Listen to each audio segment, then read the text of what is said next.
ದೀಪಾಲಿ ಅವಳು ನಾರ್ತ್ ಇಂಡಿಯಾದವಳು. ನೋಡಲು ತುಂಬಾ ಆಕರ್ಷಕವಾಗಿ ಇದ್ದಾಳೆ. ಹೊಳೆಯುವ ಕಣ್ಣುಗಳು, ಸದಾ ನಗುಮುಖ. ತನ್ನ ಕೆಲಸಕ್ಕಾಗಿ ಬೆಂಗಳೂರಿಗೆ ಬಂದಿದ್ದಾಳೆ. ಇಲ್ಲಿ ಒಂದು ಲೇಡೀಸ್ ಪಿಜಿಯಲ್ಲಿ ಇದ್ದಾಳೆ. ಆಕೆಯ ಪತಿ, ಮಕ್ಕಳು ಮತ್ತು ಅವರ ಅತ್ತೆಯಂದಿರು ಎಲ್ಲರೂ ಊರಲ್ಲಿರುವ ಮನೆಯಲ್ಲಿಯೇ ಇದ್ದಾರೆ. ಅವಳ ಮಕ್ಕಳು ಊರಲ್ಲಿಯೇ ಶಾಲೆಗೆ ಹೋಗುತ್ತಿದ್ದಾರೆ. ಅವರನ್ನೆಲ್ಲ ಬೆಂಗಳೂರಿಗೆ ಕರೆದುಕೊಂಡು ಬಂದರೆ ಬೆಂಗಳೂರಿನಲ್ಲಿ ಶಾಲೆಗೆ ಫೀಸ್ ಜಾಸ್ತಿ. ಬೆಂಗಳೂರಿಗೆ ಕಂಪೇರ್ ಮಾಡಿದರೆ ಅವಳ ಊರಿನಲ್ಲಿ ತುಂಬಾ ಕಡಿಮೆ ಹಣದಲ್ಲಿ ವಿದ್ಯಾಭ್ಯಾಸ ನಡೆಯುತ್ತದೆ. ಅದಕ್ಕಾಗಿ ಮಕ್ಕಳು ಊರಲ್ಲಿ ಅವರ ಅಪ್ಪನ ಜೊತೆ ಇದ್ದರು. ಅವಳ ಗಂಡ ಮನೆಯ ಹತ್ತಿರವೇ ಒಂದು ಅಂಗಡಿಯನ್ನು ಇಟ್ಟುಕೊಂಡು ವ್ಯಾಪಾರ ನಡೆಸುತ್ತಿದ್ದಾರೆ. ಅದು ಅವರ ವಂಶ ಪಾರಂಪರ್ಯವಾಗಿ ಬಂದಂತಹ ಕೆಲಸ. ನಮ್ಮ ಆಫೀಸಿನಲ್ಲಿ ನಾವು ಮನೆಯಿಂದ ಬೇಕಾದರೂ ಕೆಲಸ ಮಾಡಬಹುದಿತ್ತು. ಒಂದು ವೇಳೆ ನಮಗೆ ಇಷ್ಟ ಇದ್ದರೆ ಆಫೀಸಿನಲ್ಲಿ ಹೋಗಿ ಕೆಲಸ ಮಾಡಬಹುದಾಗಿತ್ತು. ಅದಕ್ಕಾಗಿ ಹೆಚ್ಚಿನ ಜನ ಮನೆಯಿಂದಲೇ ಕೆಲಸ ಮಾಡುತ್ತಿದ್ದರು. ಆಫೀಸಿಗೆ ಬರುತ್ತಿದ್ದವರು ತುಂಬಾ ಕಡಿಮೆ. ಒಂದು ದಿನ ದೀಪಾವಳಿಯ ಸಂದರ್ಭದಲ್ಲಿ ಆಫೀಸಿನಲ್ಲಿ ಎಥ್ನಿಕ್ ವೇರ್ ಹಾಕಿಕೊಂಡು ಬರಲು ಹೇಳಿದ್ದರು. ಆಗ ದೀಪಾಲಿ ಕೂಡ ತುಂಬಾ ಸುಂದರವಾಗಿ ಡ್ರೆಸ್ ಮಾಡಿಕೊಂಡು ಬಂದಿದ್ದಳು. ಅವಳು ನನ್ನ ಕಣ್ಣಿಗೆ ಸುಂದರವಾಗಿ ಕಂಡದ್ದು ಅದೇ ಮೊದಲು. ಅವಳ ಸುಂದರವಾದ ಕಣ್ಣು, ನಗುಮುಖಕ್ಕೆ ನಾನು ಆಕರ್ಷಿತವಾಗಿದ್ದೆ. ಆಫೀಸಿನಲ್ಲಿ ನಾವು ಎಲ್ಲಿ ಬೇಕಾದರೂ ಕುಳಿತು ಕೆಲಸ ಮಾಡಬಹುದಾಗಿತ್ತು. ಅದರಿಂದ ರಿಸೆಪ್ಷನ್ ಪಕ್ಕದಲ್ಲಿ ಮೀಟಿಂಗ್ ರೂಮ್ ಒಂದರಲ್ಲಿ ನಾನು ಹೆಚ್ಚಿನ ಸಮಯ ಬಂದು ಕುಳಿತುಕೊಳ್ಳುತ್ತಿದ್ದೆ. ಆ ಜಾಗದಿಂದ ರಿಸೆಪ್ಷನ್ ಡೆಸ್ಕ್ ಚೆನ್ನಾಗಿ ಕಾಣಿಸುತ್ತಿತ್ತು. ನಾನು ಅಲ್ಲಿ ಕುಳಿತು ಕೆಲಸ ಮಾಡುತ್ತಿರುವಾಗ ಅವಳನ್ನು ಪ್ರತಿದಿನ ನೋಡಲಾರಂಭಿಸಿದೆ. ಅದು ಅವಳಿಗೂ ತಿಳಿಯಿತು. ನಾನು ಪ್ರತಿದಿನ ಆಫೀಸಿಗೆ ಎಂಟರ್ ಆಗುವಾಗ ಅವಳಿಗೆ ಒಂದು ಸ್ಮೈಲ್ ಕೊಟ್ಟು ಗುಡ್ ಮಾರ್ನಿಂಗ್ ಹೇಳುತ್ತಿದ್ದೆ. ಅವಳು ಕೂಡ ನಗುಮುಖದಿಂದ ನನ್ನನ್ನು ಸ್ವಾಗತಿಸುತ್ತಿದ್ದಳು. ಒಂದು ಸ್ಮೈಲ್ ಕೊಟ್ಟು ಗುಡ್ ಮಾರ್ನಿಂಗ್ ಸರ್ ಎಂದು ಹೇಳುವಾಗ ಆ ದಿನ ನನಗೆ ತುಂಬಾ ಫ್ರೆಶ್ ಅನ್ನಿಸುತ್ತಿತ್ತು.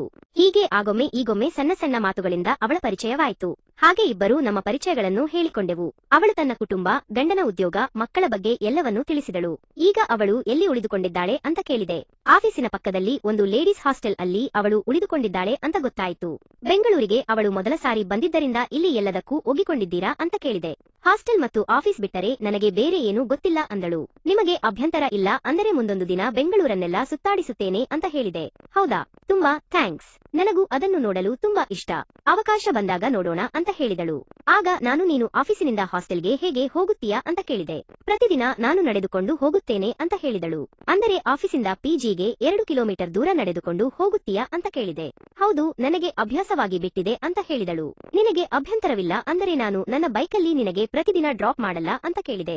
ನಿಮಗ್ಯಾಕೆ ಸುಮ್ಮನೆ ತೊಂದರೆ? ಬೇಡ. ಅದು ಅಲ್ಲದೆ ನೀವು ಕ್ಯಾಬಲ್ಲಿ ತಾನೇ ಬರೋದು ಅಂತ ಕೇಳಿದಳು. ಹೌದು, ಮೊದಲು ಆಫೀಸ್ ಕ್ಯಾಬಲ್ಲಿ ಬರುತ್ತಿದ್ದೆ. ಆದರೆ ಕ್ಯಾಬಲ್ಲಿ ಬಂದರೆ ಅವರ ಸಮಯಕ್ಕೆ ಬರಬೇಕು. ಅದೇ ಬೈಕಲ್ಲಿ ಬಂದರೆ ನನಗೆ ಬೇಕಾದ ಸಮಯಕ್ಕೆ ಬಂದು ಕೆಲಸ ಕಡಿಮೆ ಇದ್ದಾಗ ಬೇಗ ಹೋಗಬಹುದು. ಹಾಗಾಗಿ ಬೈಕ್ ತರುವ ಪ್ಲಾನ್ ಮಾಡುತ್ತಿದ್ದೇನೆ ಅಂದೆ. ಅದು ಅಲ್ಲದೆ ನಾನು ಕೂಡ ಆಫೀಸಿಗೆ ಹತ್ತಿರವೇ ಇದ್ದೇನೆ. ಯಾವಾಗ ಬೇಕಾದರೂ ಬಂದು ಹೋಗಬಹುದು ಅಂತ ಹೇಳಿದೆ. ಸರಿ, ನೋಡೋಣ ಅಂದಳು. ಹೀಗೆ ದಿನಗಳು ಕಳೆಯುತ್ತಿದ್ದವು. ಒಂದು ದಿನ ನಾನು ಆಫೀಸಿನಲ್ಲಿ ಕೆಲಸ ಮಾಡುವಾಗ ಹೊರಗಡೆ ಜೋರಾಗಿ ಮಳೆ ಸುರಿಯುತ್ತಿತ್ತು. ಆಫೀಸಿನ ಸಮಯ ಮುಗಿದಿರುವುದರಿಂದ ದೀಪಾಲಿ ಹಾಸ್ಟೆಲ್ಗೆ ಹೋಗಲು ಕಾಯುತ್ತಿದ್ದಳು. ನಾನು ಅವಳ ಹತ್ತಿರ ಹೋಗಿ ಮನೆಗೆ ಹೋಗುವುದಿಲ್ಲವೇ ಅಂತ ಕೇಳಿದೆ. ಇವತ್ತು ಬೇಗ ಹೋಗಬೇಕು ಅಂತ ಅಂದುಕೊಂಡಿದ್ದೆ, ಆದರೆ ಮಳೆ ಬರುತ್ತಿದೆ, ಹಾಗಾಗಿ ಹೋಗೋಕೆ ಆಗ್ತಿಲ್ಲ ಅಂದಳು. ಆಗ ನಾನು ಅವಳಿಗೊಂದು ಆಟೋ ಬುಕ್ ಮಾಡಿ ನನ್ನಲ್ಲಿರುವ ಕೊಳೆಯನ್ನು ಅವಳಿಗೆ ಕೊಟ್ಟು ಹಾಸ್ಟೆಲ್ಗೆ ಕಳುಹಿಸಿದೆ. ಅವಳು ಹಾಸ್ಟೆಲ್ ತಲುಪಿದ ಮೇಲೆ ನನಗೆ ಫೋನ್ ಮಾಡಿದಳು. ತುಂಬಾ ಥ್ಯಾಂಕ್ಸ್ ಸರ್, ಇವತ್ತು ನೀವು ಇಲ್ಲದಿದ್ದರೆ ನನಗೆ ಮನೆಗೆ ಬರುವುದು ತುಂಬಾ ಕಷ್ಟ ಆಗುತ್ತಿತ್ತು ಅಂದಳು. ಹೌದಾ, ನಾನು ಇವತ್ತು ನಿನ್ನನ್ನು ಬೈಕಲ್ಲಿ ಕರೆದುಕೊಂಡು ಹೋಗೋಣ ಅಂತ ಅಂದುಕೊಂಡಿದ್ದೆ, ಆದರೆ ಮಳೆ ಬಂದಿದ್ದರಿಂದ ಅದು ಆಗಲಿಲ್ಲ ಅಂತ ಹೇಳಿದೆ. ಅದು ಸರಿ, ನನ್ನ ಫೋನ್ ನಂಬರ್ ಎಲ್ಲಿ ಸಿಕ್ಕಿತು ಅಂತ ಕೇಳಿದೆ. ನಿಮ್ಮ ಔಟ್ಲುಕ್ ಮೇಲ್ ಐಡಿ ಇಂದ ತೆಗೆದುಕೊಂಡೆ. ಮೈಕ್ರೋಸಾಫ್ಟ್ ಟೀಮ್ಸ್ ಅಲ್ಲಿ ಸಿಕ್ತು ಅಂತ ಹೇಳಿದಳು. ನೀವು ತುಂಬಾ ಒಳ್ಳೆಯವರು, ನನಗೆ ಹೆಲ್ಪ್ ಮಾಡಿ ಇದ್ದೀರಿ ಅಂತ ಮತ್ತೆ ಥ್ಯಾಂಕ್ಸ್ ಹೇಳಿದಳು. ಇದಾದ ನಂತರ ನಾವು ನಿತ್ಯವೂ ಫೋನ್ ಮಾಡಿ ಮಾತನಾಡತೊಡಗಿದೆವು. ಹಾಗೆ ನಾನು ಅವಳನ್ನು ದಿನವೂ ಬೈಕಲ್ಲಿ ಆಫೀಸಿಗೆ ಡ್ರಾಪ್ ಮಾಡುತ್ತಿದ್ದೆ. ಆಫೀಸಿಂದ ಹೊರಡುವಾಗ ಮನೆಗೆ ಡ್ರಾಪ್ ಮಾಡುತ್ತಿದ್ದೆ. ಒಂದು ದಿನ ನಾನು ಅವಳನ್ನು ಕೇಳಿದೆ, ನಾನು ನೀವು ಯಾವತ್ತೂ ಮನೆಗೆ ಕಾಲ್ ಮಾಡಿದ್ದನ್ನು ನೋಡಿಲ್ಲ, ನಿಮ್ಮ ಮನೆಯಿಂದ ಕಾಲ್ ಬಂದಿದ್ದನ್ನು ಕೂಡ ನೋಡಿಲ್ಲ, ಯಾಕೆ? ನಿಮ್ಮ ಮನೆಯವರೆಲ್ಲ ನಿನ್ನನ್ನು ಚೆನ್ನಾಗಿ ನೋಡಿಕೊಳ್ಳುತ್ತಿಲ್ಲವೇ ಅಂತ ಕೇಳಿದೆ. ಅದೊಂದು ದೊಡ್ಡ ಕಥೆ, ಅದನ್ನು ನಾನು ನಿಮಗೆ ಹೇಳಲಾರೆ ಅಂದಳು. ನಿಮಗೆ ಅಭ್ಯಂತರ ಇಲ್ಲ ಅಂದರೆ ನಾವು ನಾಳೆ ಹೊರಗಡೆ ಹೋಗೋಣವೇ ಅಂತ ಕೇಳಿದೆ. ನೀವು ನನಗೆ ಯಾಕೆ ಡೇಟಿಂಗ್ಗೆ ಕರೆಯುತ್ತಾ ಇದ್ದೀರಿ ಅಂತ ಕೇಳಿದಳು. ನನಗೆ ನೀವು ತುಂಬಾ ಇಷ್ಟ, ನಿಮ್ಮ ಕಣ್ಣುಗಳು, ನಿಮ್ಮ ನಗುಮುಖ ಎಲ್ಲವೂ ತುಂಬಾ ಇಷ್ಟ ಅಂತ ಹೇಳಿದೆ. ನನಗೆ ಮದುವೆಯಾಗಿದೆ ಸರ್, ನೀವು ನನ್ನನ್ನು ಡೇಟಿಂಗ್ಗೆ ಕರೆಯುತ್ತಿದ್ದೀರಿ ಅಂತ ಮತ್ತೆ ಕೇಳಿದಳು. ಹೌದು, ನನಗೆ ನೀವು ತುಂಬಾ ಇಷ್ಟವಾಗಿದ್ದೀರಿ ಅಂತ ಮತ್ತೊಮ್ಮೆ ನೇರವಾಗಿ ಹೇಳಿದೆ. ತುಂಬಾ ಥ್ಯಾಂಕ್ಸ್ ಸರ್, ಆದರೆ ಇನ್ನೊಂದು ದಿವಸ ನೋಡೋಣ ಅಂತ ಹೇಳಿದಳು. ಇನ್ನೊಂದು ದಿನ ನಾವಿಬ್ಬರು ಸೇರಿಕೊಂಡು ಹೊರಗಡೆ ಊಟಕ್ಕೆ ಹೋದೆವು. ಆ ದಿನ ಮೊದಲ ಬಾರಿಗೆ ನಾವಿಬ್ಬರು ತುಂಬಾ ರೊಮ್ಯಾಂಟಿಕ್ ಆಗಿ ಮಾತನಾಡಿದೆವು. ಸರ್, ನಾನೊಂದು ವಿಷಯ ಕೇಳುತ್ತೇನೆ, ನಿಜ ಹೇಳುತ್ತೀರಾ ಅಂತ ಹೇಳಿದಳು. ಆಗ ನಾನು ಹೇಳಿದೆ, ಯಾಕೆ ನಿನಗೆ ಇನ್ನು ನನ್ನ ಬಗ್ಗೆ ಅರ್ಥವಾಗಲಿಲ್ಲವೇ ಅಂತ ಅವಳು ಹೇಳಿದಳು.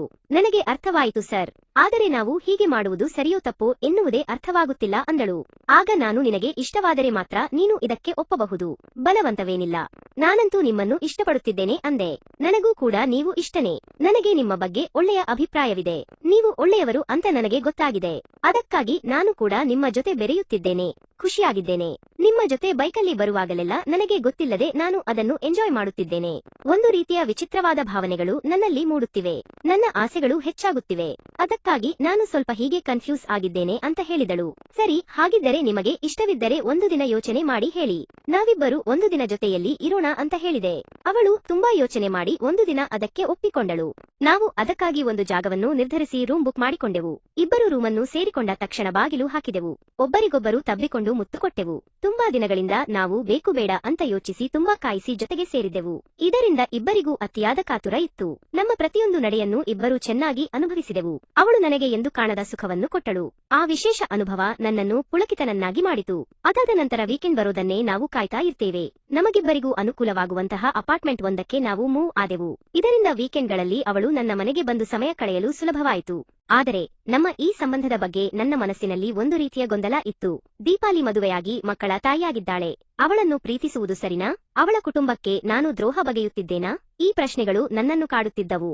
ದೀಪಾಲಿ ಕೂಡ ತನ್ನ ಗೊಂದಲವನ್ನು ನನ್ನ ಬಳಿ ಹಂಚಿಕೊಂಡಳು. ನನಗೆ ನಿನ್ನ ಜೊತೆ ಇರುವುದು ಇಷ್ಟ. ಆದರೆ ನನ್ನ ಮಕ್ಕಳು, ನನ್ನ ಗಂಡ, ಅವರ ಬಗ್ಗೆ ಯೋಚಿಸಿದರೆ ನನಗೆ ಭಯವಾಗುತ್ತದೆ. ನಾನು ಏನು ಮಾಡಲಿ ಎಂದು ಕೇಳಿದಳು. ನಾನು ಅವಳಿಗೆ ಸಮಾಧಾನ ಹೇಳಿದೆ. ನಮಗೆ ಇಷ್ಟವಾಗುವವರೆಗೂ ನಾವು ಜೊತೆಯಾಗಿರೋಣ. ನಿನಗೆ ಯಾವಾಗ ಬೇಡ ಎನಿಸುತ್ತದೆಯೋ ಆಗ ನೀನು ನಿನ್ನ ಕುಟುಂಬದ ಬಳಿ ಹೋಗಬಹುದು.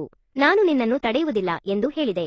ಆದರೆ ನಮ್ಮ ಸಂಬಂಧದ ಬಗ್ಗೆ ಆಫೀಸಿನಲ್ಲಿ ಗುಸುಗುಸು ಶುರುವಾಯಿತು. ಕೆಲವರು ನಮ್ಮನ್ನು ಅನುಮಾನದಿಂದ ನೋಡುತ್ತಿದ್ದರು. ದೀಪಾಲಿ ಆಫೀಸಿಗೆ ಬರುವುದು ಕಡಿಮೆಯಾಯಿತು. ಅವಳು ಹೆಚ್ಚಾಗಿ ಮನೆಯಿಂದಲೇ ಕೆಲಸ ಮಾಡುತ್ತಿದ್ದಳು. ಒಂದು ದಿನ ದೀಪಾಲಿ ನನಗೆ ಫೋನ್ ಮಾಡಿದಳು. ನಾನು ಊರಿಗೆ ಹೋಗುತ್ತಿದ್ದೇನೆ. ನನ್ನ ಮಕ್ಕಳನ್ನು ನೋಡಲು ನನಗೆ ತುಂಬಾ ಆಸೆಯಾಗಿದೆ. ನನ್ನ ಗಂಡನ ಜೊತೆ ಮಾತನಾಡಬೇಕು. ನನಗೆ ಸ್ವಲ್ಪ ಸಮಯ ಬೇಕು ಎಂದು ಹೇಳಿದಳು. ನಾನು ಅವಳಿಗೆ ಶುಭ ಹಾರೈಸಿದೆ. ನಿನ್ನ ನಿರ್ಧಾರಕ್ಕೆ ನನ್ನ ಬೆಂಬಲವಿದೆ. ನೀನು ಯಾವಾಗ ಬೇಕಾದರೂ ವಾಪಸ್ ಬರಬಹುದು ಎಂದು ಹೇಳಿದೆ. ದೀಪಾಲಿ ಊರಿಗೆ ಹೋದ ನಂತರ ನನ್ನ ಜೀವನದಲ್ಲಿ ಒಂದು ರೀತಿಯ ಶೂನ್ಯತೆ ಉಂಟಾಯಿತು. ಅವಳ ನೆನಪುಗಳು ನನ್ನನ್ನು ಕಾಡುತ್ತಿದ್ದವು. ನಮ್ಮಿಬ್ಬರ ನಡುವಿನ ಆ ವಿಶೇಷ ಕ್ಷಣಗಳು ನನ್ನ ಮನಸ್ಸಿನಲ್ಲಿ ಮರುಕಳಿಸುತ್ತಿದ್ದವು. ಕೆಲವು ದಿನಗಳ ನಂತರ ದೀಪಾಲಿ ನನಗೆ ಫೋನ್ ಮಾಡಿದಳು. ನಾನು ನನ್ನ ಕುಟುಂಬದ ಜೊತೆಯೇ ಇರಲು ನಿರ್ಧರಿಸಿದ್ದೇನೆ. ನನ್ನ ಮಕ್ಕಳು ನನ್ನನ್ನು ತುಂಬಾ ಪ್ರೀತಿಸುತ್ತಾರೆ. ನನ್ನ ಗಂಡ ಕೂಡ ನನ್ನನ್ನು ಅರ್ಥ ಮಾಡಿಕೊಂಡಿದ್ದಾರೆ. ನನಗೆ ನಿನ್ನನ್ನು ಮರೆಯಲು ಸಾಧ್ಯವಿಲ್ಲ. ಆದರೆ ನನ್ನ ಕುಟುಂಬವೇ ನನಗೆ ಮುಖ್ಯ ಎಂದು ಹೇಳಿದಳು. ನಾನು ಅವಳ ನಿರ್ಧಾರವನ್ನು ಗೌರವಿಸಿದೆ. ನಿನ್ನ ಸಂತೋಷವೇ ನನಗೆ ಮುಖ್ಯ. ನೀನು ನಿನ್ನ ಕುಟುಂಬದ ಜೊತೆ ಸಂತೋಷವಾಗಿರು ಎಂದು ಹೇಳಿದೆ. ದೀಪಾಲಿ ಊರಿನಲ್ಲಿ ನೆಲೆಸಿದಳು. ನಾನು ನನ್ನ ಕೆಲಸದಲ್ಲಿ ಮುಂದುವರೆದೆ. ಆದರೆ ನಮ್ಮಿಬ್ಬರ ನಡುವಿನ ಆ ವಿಶೇಷ ಸಂಬಂಧ ನನ್ನ ಜೀವನದಲ್ಲಿ ಒಂದು ಮರೆಯಲಾಗದ ನೆನಪಾಗಿ ಉಳಿಯಿತು. ಕಥೆ ಇಲ್ಲಿಗೆ ಮುಗಿಯುತ್ತದೆ. ಕಥೆ ಇಷ್ಟವಾಗಿದ್ದರೆ ಲೈಕ್, ಶೇರ್ ಮಾಡೋದನ್ನ ಮರಿಬೇಡಿ. ಇಂತಹ ಇನ್ನಷ್ಟು ಇಂಟರೆಸ್ಟಿಂಗ್ ಕಥೆಗಳಿಗಾಗಿ ನನ್ನ ಚಾನೆಲ್ನ ಸಬ್ಸ್ಕ್ರೈಬ್ ಮಾಡಿಕೊಳ್ಳಿ.